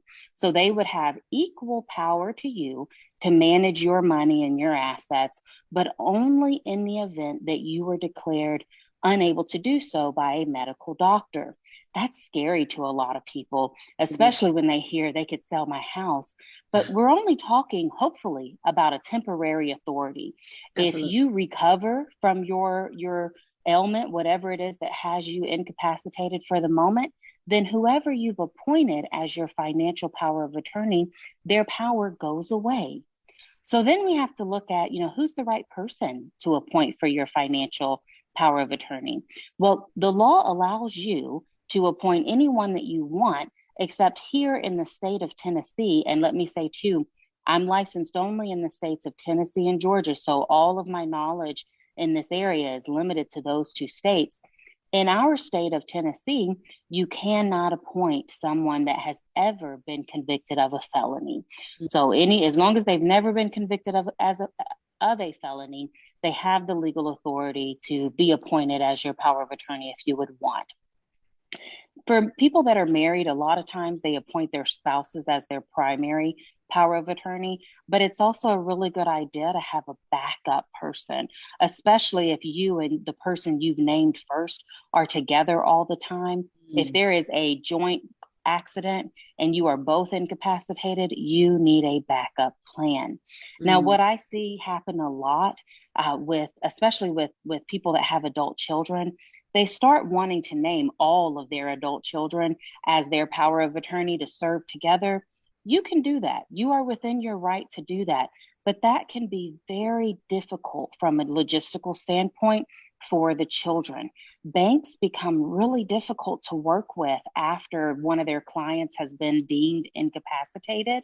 And if you've said, I want Charles, David, and Larry to be my power of attorney together, well, that bank may very well require all three of them to sign every single check that they write on your account, whether it's a $5 check or a $500 check. So it's really important that you appoint the person that you believe would do the best job. This is not time to worry about, is my youngest child going to have their feelings hurt because I appointed my oldest child? Who's going to make sure that when you recover, you do not come out of the hospital 3 months later and you're bankrupt because none of your bills have been paid, even though the money was sitting in the account to do it? It just didn't happen because no one had the authority. The next document that people need to have in order is their healthcare power of attorney. This is where you appoint someone to make decisions about your physical body, so your healthcare needs and your physical body, in the event that you are unable to do so. The healthcare power of attorney document and the financial one are two separate documents. This gives you an opportunity, if you want, to appoint separate people. So you can have, maybe your daughter manages money the best, but your son is more level-headed when it comes to, healthcare stuff, and you would want him to make your decisions about your healthcare needs. So you can appoint different people, but you can also choose to appoint the same. If you appoint different people, daughters making healthcare decisions, daughters making financial decisions, son is making healthcare decisions, it's really, really important that those two people be able to work well together because they're going to have to work together. Your son may make he is going to make healthcare decisions. Daughter, financial person, is going to have to agree to write the check for. So if son says, I want mama to go to the best facility, in the area, but of course it comes with the highest price tag, daughter has to be willing to write that check or that facility is not accepting mama. So make sure you pick people that can work well together. And with your healthcare power of attorney, this person will make all decisions about your body. They will decide what sorts of treatment you receive, what sorts of procedures you receive. If you are hospitalized, they will decide where you go. If you end up needing some sort of extended care, they will decide if you to a long-term care facility or if you go home and have home health care workers come in your home and work with you. So they're making all decisions about your body. It's a really good idea here too to always have a backup plan. So you can say, son is my first healthcare power of attorney, but if he ever becomes unable to serve or if he's unwilling for whatever reason, then I want my daughter to come in as the backup person. Now, one really unique thing that we have seen during this COVID era is when the healthcare power of attorney becomes effective. For the 11 years that I've been doing this, people have automatically always said, I don't want anyone making decisions for me unless I'm declared unable to make those decisions for myself. And I get it. We're an independent people. That's who we are. Yeah. But in the day and age of COVID, almost all of my clients are saying the exact opposite when it comes to the healthcare power of attorney specifically, just that one. So what my clients are now saying almost exclusively is, I want them to have this power immediately. So it's effective immediately. Even though I'm in my right mind, I want them to have this power over my healthcare decisions right now. Now, the reason they do that, the only reason they do that is to get around HIPAA and privacy regulations. Our hospitals are constantly going back and forth on whether or not visitors are allowed. If you are hospitalized, you may be in your right mind, you're hospitalized, you go to the hospital for a knee replacement surgery. You don't even have COVID. You're going to get, your knee replaced or both of your knees replaced. You tell your daughter it's going to be a 2-hour surgery. I'm going in at 10. I get out at 12. I'll call you by 12:30 and check in and let you know everything is okay. It's 3:00. Your daughter's not allowed to come sit in the waiting room like we have done forever because visitors are not allowed. She's calling and calling. She can't get anybody on the phone. She doesn't know. Did mama's surgery start late? Is there a complication? Is she out of surgery and everything is fine? She's having trouble waking up from the anesthesia. What's going on? Well, a lot of times we tend to think the worst. And now we've got your kid at home worrying, and they didn't have to be at home worrying. They're calling the nursing station, and the nursing station is within their right to say, due to HIPAA privacy regulations, I cannot tell you any information. But if you had simply said, I want this document to be effective immediately, you don't have to worry about your kid or your spouse or whoever your power of attorney is getting hit with that. And now they're worried that the absolute worst has happened, when in reality, the doctor was behind on their schedule and they didn't start on the surgery, on time or what have you. So most people are making this document effective immediately. Now, I want to stress, whenever you put these documents in place, you can always go back and change them as long as you're in your right mind. Now, if you develop some sort of advanced dementia and you lose your mental capacity, well, you can't change it then. But otherwise, you can always go back and change these documents. And that makes a lot of people feel better because nobody likes giving anyone power effective immediately. If COVID leaves us or settles down and you want to go back and say effective only upon incapacitation, you can.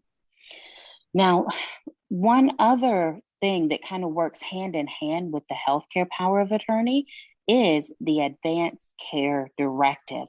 A lot of times in a lot of states, the healthcare power of attorney and the Advanced Care Directive are combined.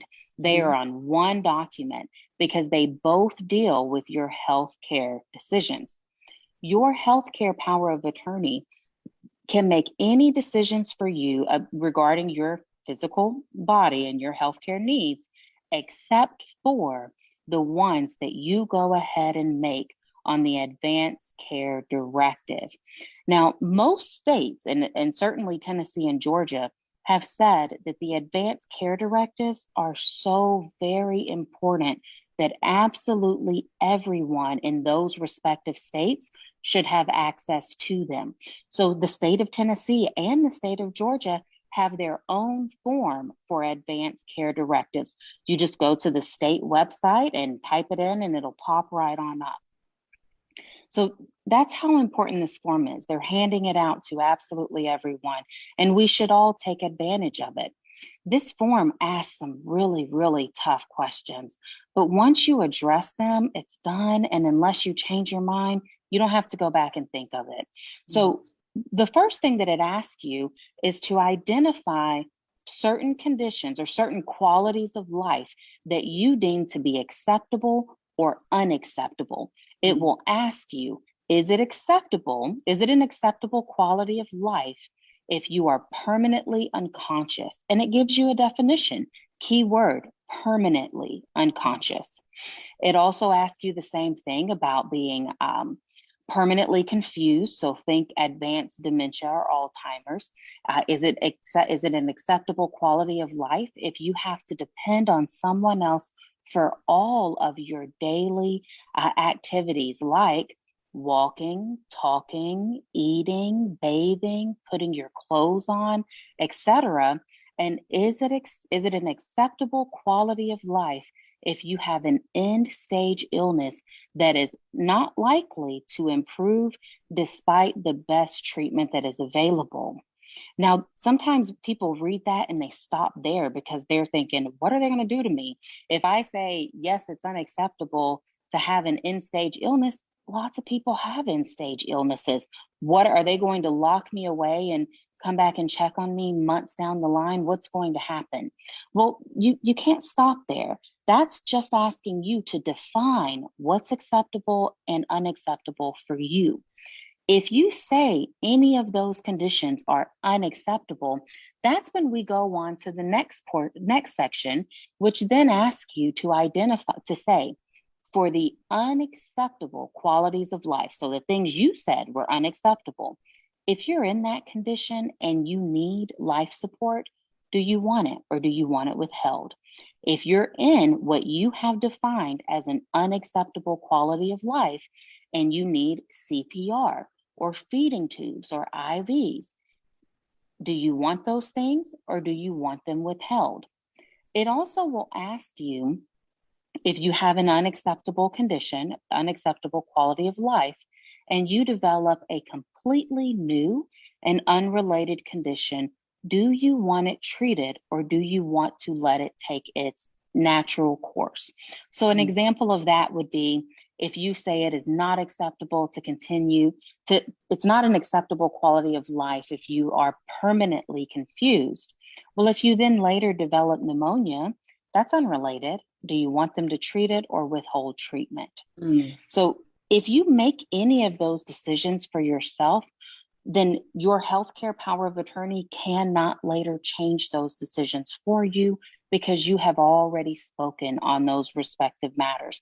Some people really like that because it's this advanced care directive gives you to maintain control during a time in your life where you otherwise don't have any control. So you still get to say what does and does not happen to you.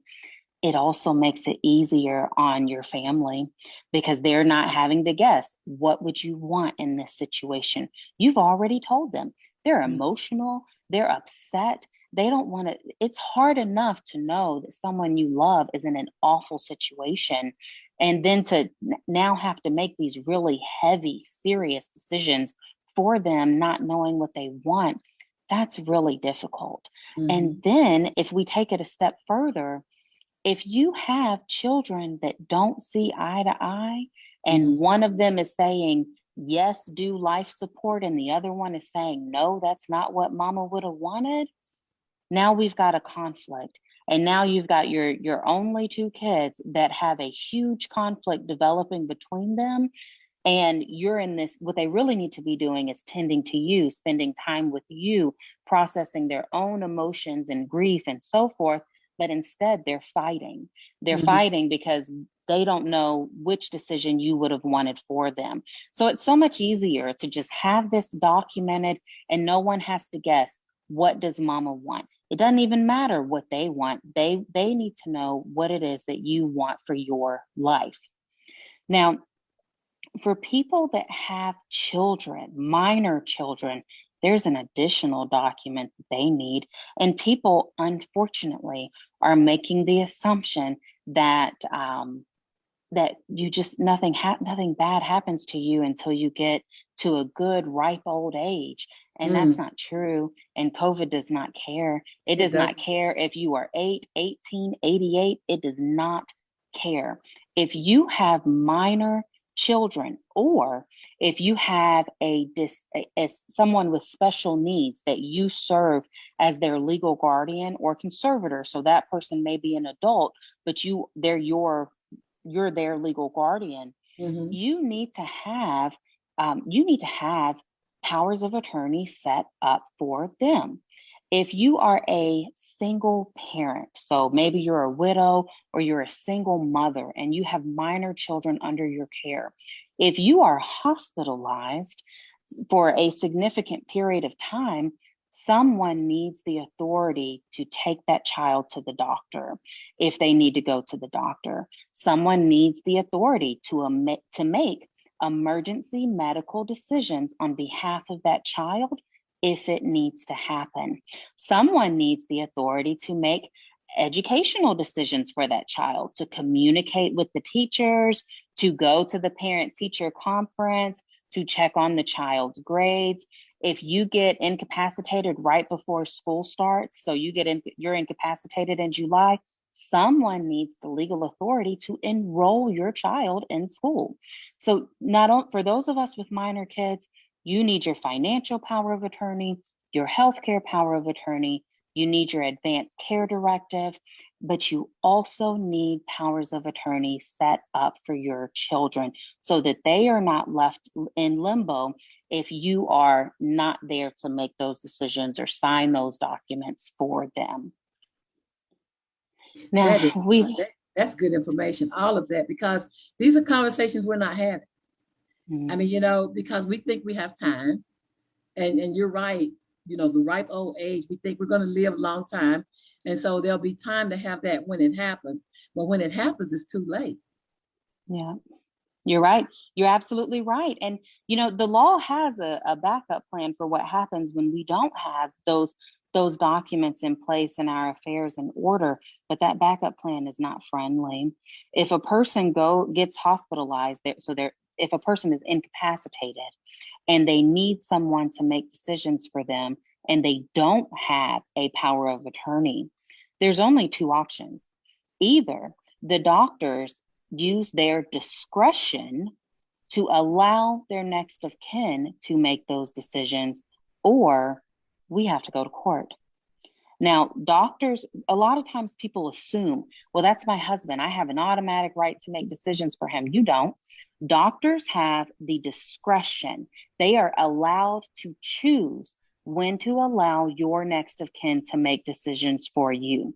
And people think, oh, well, they always do that. They don't.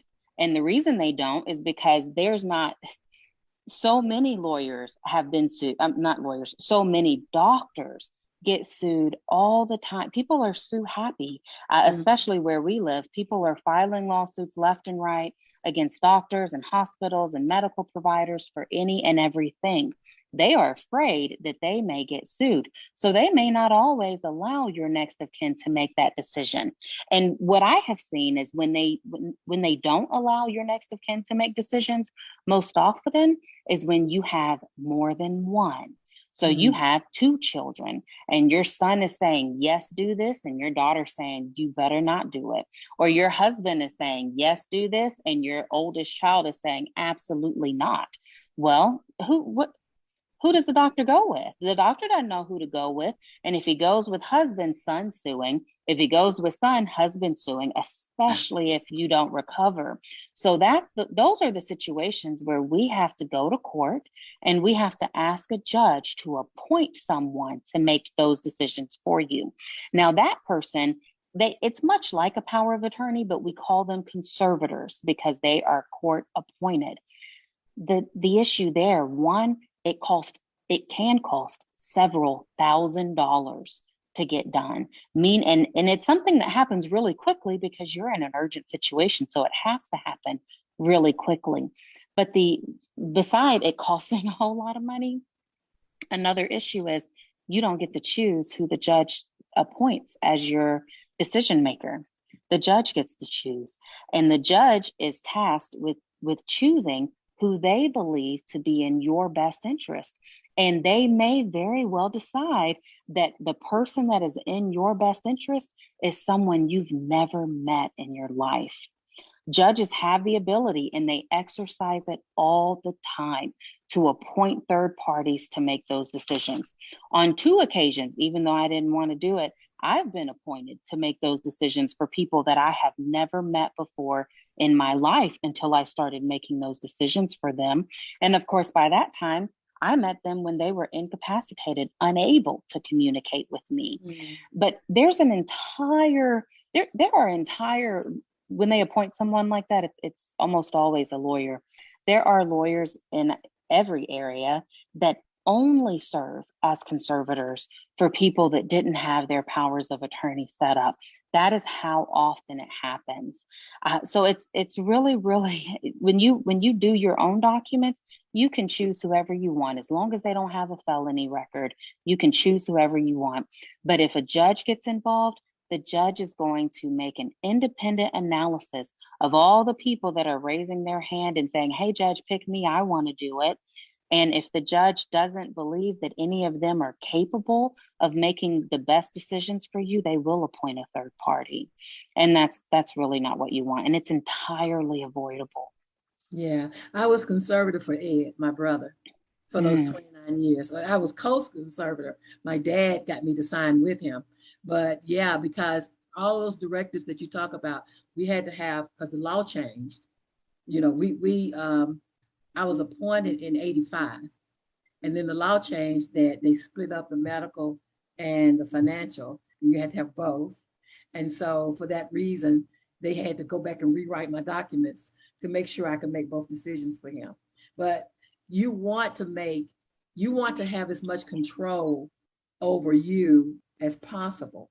And when you're incapacitated, it's a crapshoot. I mean, you don't know who's going to end up calling the shots for you. Like I said, I woke up right when they were getting ready to put the next feeding tube in me, right? If I had not waken up, I would have had a feeding tube in me, whether I wanted it or not, because I didn't have directives.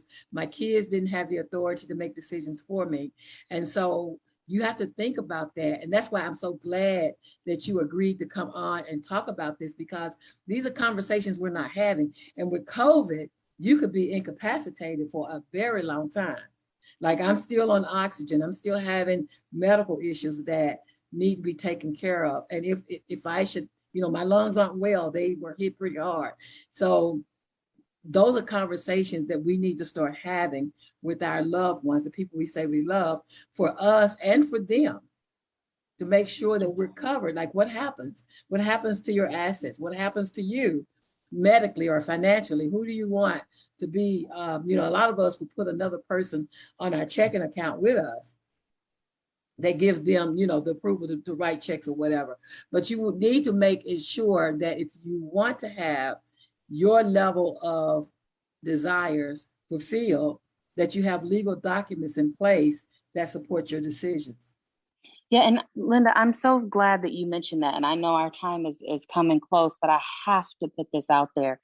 People have to stop putting other people's names on their bank accounts. That does not work out the way that they think it works out.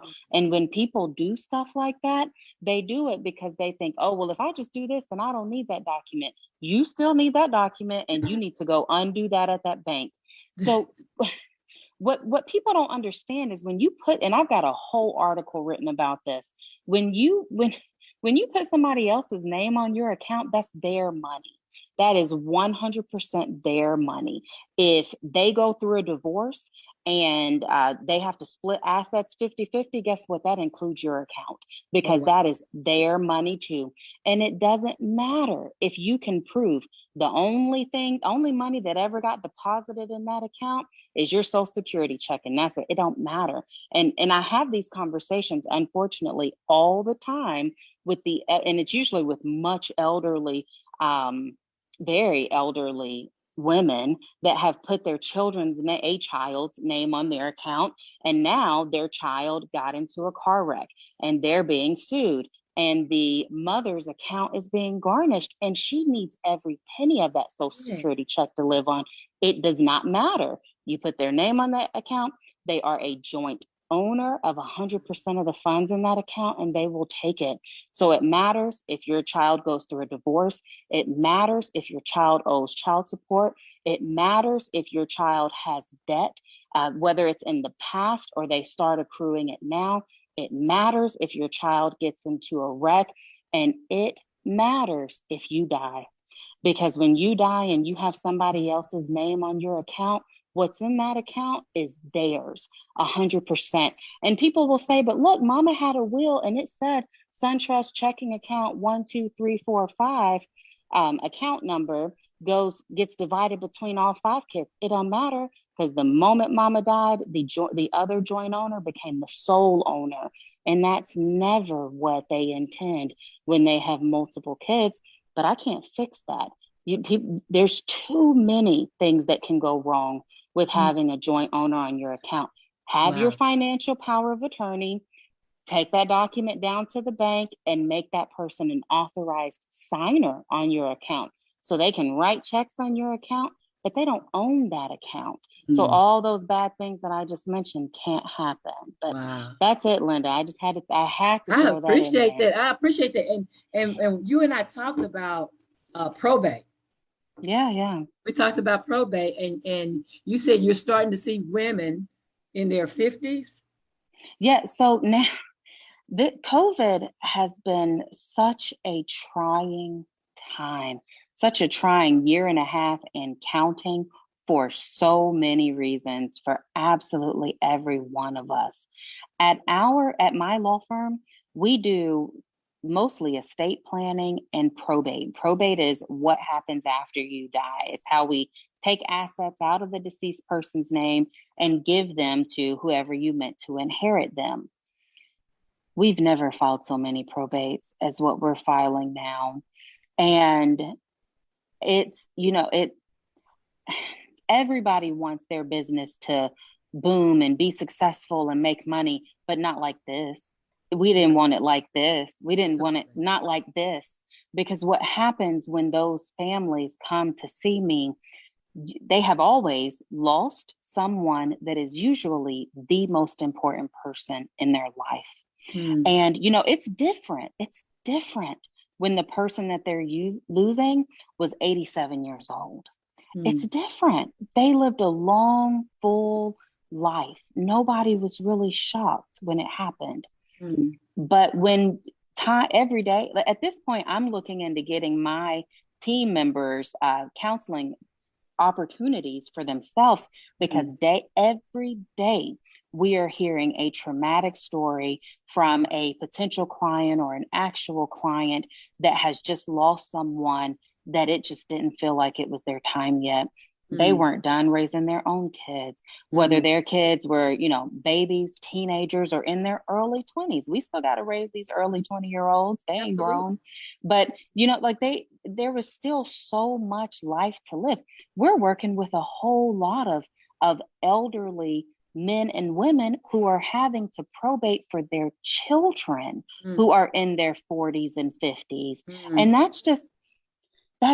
it never feels natural when you have to bury your child and then you have to deal with their inheritance and dividing up, and it's not good. And so increasingly during this pandemic, we've had to do this probate court action for people that are in their 40s and in their 50s, and it's traumatizing for everyone that is involved, because it just doesn't feel like it was not time just yet. So estate planning, that's your powers of attorney, your wills, your trust, all those kinds of things, guardians for your minor kids.